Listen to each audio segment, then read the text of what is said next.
Con más de Brújula Internacional, regresamos y vamos a conversar en esta parte del programa con Alberto Mor-Youssef. Es especialista en historia y actualidad de Israel. Hoy para hablar sobre lo que ha sucedido allí en los últimos días. Nuevamente se han elevado las tensiones en el Medio Oriente e Israel no ha escapado de eso. Buenas tardes, estimado. Gracias por acompañarnos. Gracias por invitarme. Un honor. Bueno, a la luz de los hechos, hemos visto enfrentamientos, tensiones, lanzamientos mutuos de parte y parte, algunos en respuesta porque ha quedado gran parte de la sociedad pues devastada o impactada por ciertas cosas que han sucedido, sobre todo en el plano religioso, porque es uno de los ítems o las vertientes que tiene el conflicto palestino-israelí a lo largo de este tiempo. ¿Cómo podemos explicar a la luz de los hechos de hoy lo que está sucediendo y qué matices toma hoy el conflicto con estos enfrentamientos en lugares santos, en el Monte del Templo, donde está la explanada de las mezquitas y la mezquita del Aqsa, el tercer lugar, como les decíamos, más sagrado para el Islam, pero además los ataques continuos desde la Franja de Gaza, gobernada por el grupo terrorista Hamas, y otros que se han sumado en el caso de Líbano y Siria en estos últimos 2 días. Sí, tú has mencionado, se suman varios elementos en esta ocasión. Es como una repetición de una historia que ya conocemos de muchos años. Israel no es reconocida por algunos grupos radicales islamistas, algunos de ellos volcados hacia el terrorismo desde hace mucho tiempo, con eventos que hemos venido lamentando, y ha habido una escalada en las semanas recientes. Hoy, como noticia fresca, no sé si salió ahorita en el reportaje que se hizo, una de las personas que resultó herida de un atentado terrorista en las afueras de Jerusalén el viernes pasado falleció, una madre y 2 niñas y dos adolescentes fueron víctimas de un ataque terrorista. El viernes también en la ciudad de Tel Aviv, en el paseo de la playa, un carro conducido por un atacante atropelló a una serie de personas, mató a un turista italiano. Y esto vuelve a ponernos en la palestra con la actualidad de Israel. Los últimos acontecimientos se podrían resumir de la última semana en que coincidió, muchas veces ocurre así, 3 celebraciones importantes en Jerusalén y en todo Israel. La Pascua judía, que nos permite conmemorar los 3000 años del éxodo de los judíos de Egipto, en la época de los faraones. La Semana Santa cristiana, con la muerte y resurrección de Jesús en la creencia de cristianos como lo relatan los evangelios, y el Ramadán musulmán, que es el mes sagrado para los musulmanes, 3 religiones que tienen Israel Jerusalén como un lugar de adoración. La semana pasada, en vísperas de la Pascua judía, hubo información de inteligencia en los medios, en la policía israelí, de que se habían apertrechado en la mezquita de Al-Aqsa unos jóvenes con intención de atacar con piedras y fuegos artificiales a la muchedumbre judía que se iba a reunir en el Muro de las Lamentaciones.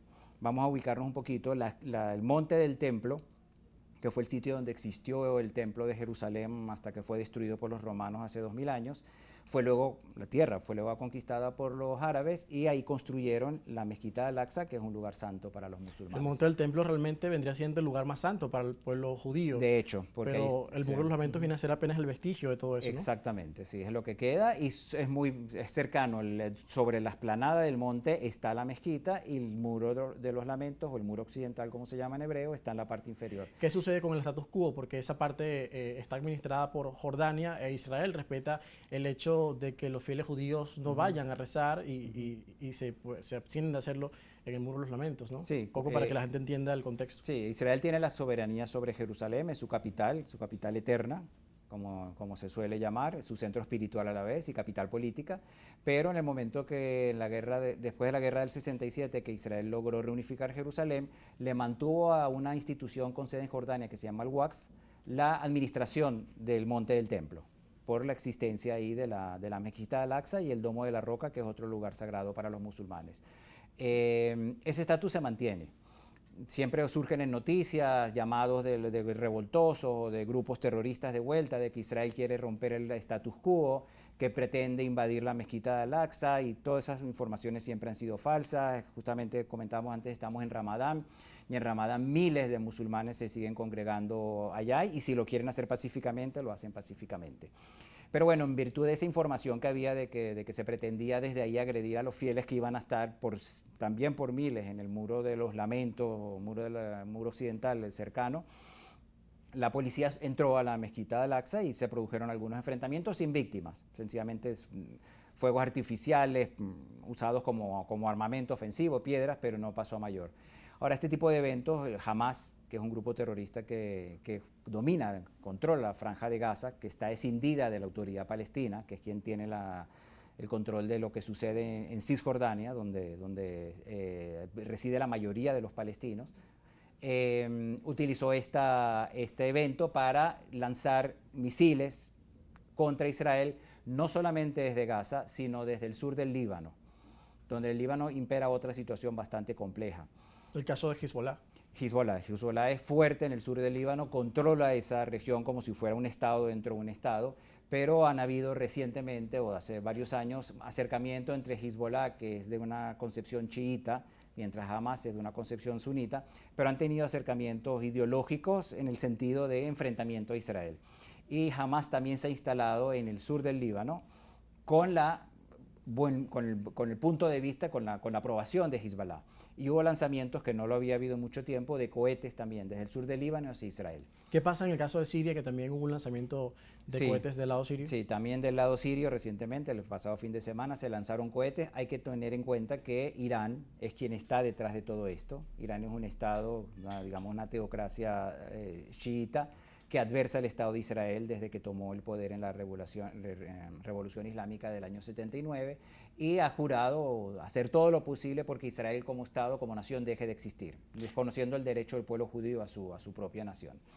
Y bajo ese punto de vista, tienen intervenido Siria, donde controlan grandes extensiones y donde digamos, intercambio también con el gobierno de Hafez Assad, permiten que se apertreche Hezbollah desde Siria para atacar Israel. Normalmente es un corredor. Siria forma parte del corredor entre Irán y el Líbano, donde Hezbollah está instalado, pero como en esta ocasión los cohetes se dispararon directamente también desde Siria, ¿no? Israel está en este instante, digamos, claro, siendo agredido por varios frentes, ¿no? Ahora, ¿qué hacer ante el terrorismo? ¿Qué hacer ante estas muestras de odio entre pueblos, incluso pueblos hermanos que tienen vínculos históricos? Hoy lo conversamos con Alberto Mor-Yosef, es especialista en historia y actualidad de Israel, hablando sobre lo que ha sucedido en la nación hebrea en los últimos días, que ha sido nuevamente el foco de tensiones, y además se ha generado mucha información, sobre todo en las agencias internacionales que reseñan y siguen muchos de estos casos. Vamos a la pausa y a la vuelta más de Brújula Internacional.